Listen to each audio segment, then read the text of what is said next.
சீரியல்களின் full எபிசோடுகளை Sun டிவியில் ஒளிபரப்பான உடனே எக்ஸ்க்ளூசிவாக சன் நெக்ஸ்டில் மட்டும் ஃப்ரீயா பாருங்கள்.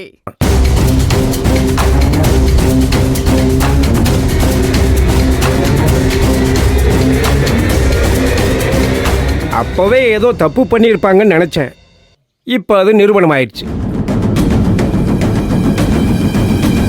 தாத்தா கிட்ட நான் தான் அவங்கள வைத்தியத்துக்கு கூட்டிட்டு போனேன். அப்போ ஒருத்தன் வந்தான், அவங்கள வா போலான்னு சொல்லிட்டு கூப்பிட்டான். அப்போ நான் அவன் கையை கவனிச்சேன். அவன் கையில பாம்பு பச்சை குத்தி இருந்தது.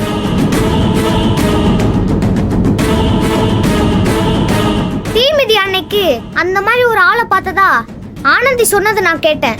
அவங்க மேல சந்தேகம் வந்து நான் ஆனந்தி கிட்ட போய் சொன்னேன். நானும் ஆனந்தியும் அந்த களவாணி பயல்களை பின்தொடர்ந்தே போனோம். அவங்க காட்டுக்குள்ள போனாங்க. அங்க ஒரு பானையில துணியை சுத்தி கோயில் நகையை புதைச்சு வச்சிருந்தாங்க. அவங்க தோண்டி எடுக்கும்போது நாங்க பார்த்தோம்.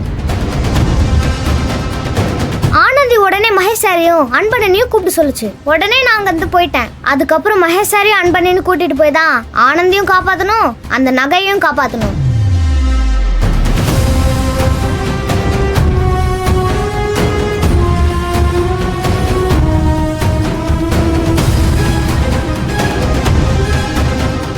கால் பண்ணி வார்ன் பண்ணியும் எல்லாத்தையும் சொதப்பிட்டு வந்து முடிக்கிறத பாரு. சாட்சி போதுமா? அந்த பாம்பு பச்சை குத்தி இருக்கிறவன இன்ஸ்பெக்டரே பார்த்திருக்காரு. அவனை புடிச்சிட்டு வந்து விசாரிச்சா அப்ப தெரியும் அவங்களா திருடினாங்களா இல்ல யாராவது திருட சொன்னாங்களான்னு.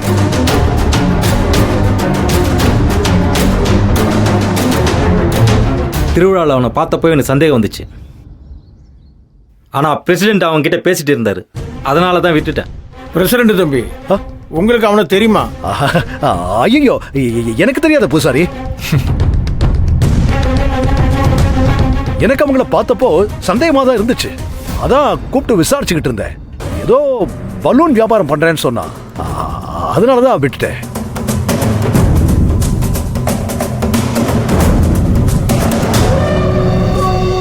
அவன் முகத்தை படமா வரைய சொல்லியிருக்கேன். சீக்கிரமா அவன் மாட்டுவான்.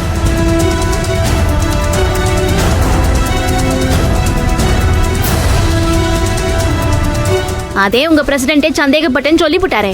போலீஸ் அண்ணனும் உறுதிப்படுத்திருச்சு. இப்ப எங்க மேல தப்பு இல்ல நிரூபணம் ஆயிருச்சா?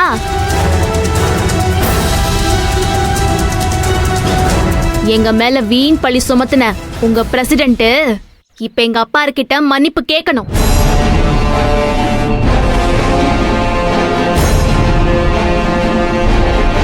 பூசாரி ஐயா, மன்னிப்பு கேட்க சொல்லுங்க.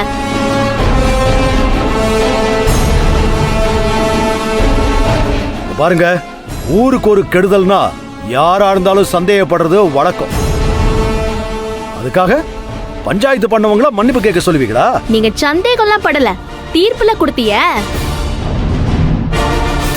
எப்படி எப்படி எங்க அப்பாவுக்கு கரும்புள்ளி செம்புள்ளி குத்தி கழுத மேல ஏத்தணும், என்னைய கோயிலுக்கு நேந்தி விட்டு நான் சாகர வரைக்கும் கோயில கூட்டி பெருக்கணும். ஊரு முன்னாடி என்னெல்லாம் பேசுனீங்க, அப்ப எங்க மனசு எவ்வளவு கஷ்டப்பட்டிருக்கோம். ஊரு எங்களை என்ன நினைச்சிருக்கோம், நாங்க எம்புட்டு அவமானப்பட்டிருப்போம். அந்த அவமானம் போகணும்னா பிரசிடென்ட் ஊரு முன்னாடி என் அப்பா கிட்ட மன்னிப்பு கேட்டுதே ஆகணும்.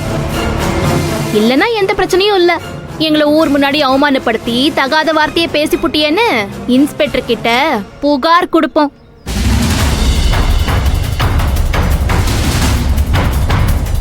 உங்களை கோர்ட்டுக்கு இழுப்போம். என்னம்மா ஆனந்தி, பஞ்சாயத்து இருக்கும்போது போலீஸ் ஸ்டேஷன் கோர்ட்டுன்னு பேசுற? பஞ்சாயத்துல நியாயம் கிடைக்கலனா போலீஸ் ஸ்டேஷனுக்கு போய் தானே அவனு பூசாரியா?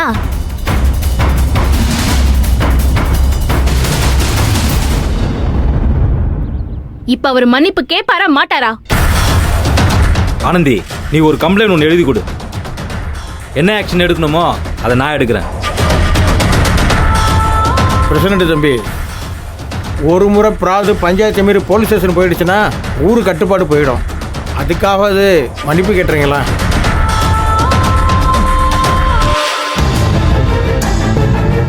பிரசிடென்ட் தம்பி, மன்னிப்பு கேட்டு இந்த பிரச்சனையை முடிச்சு விட்டுருங்க.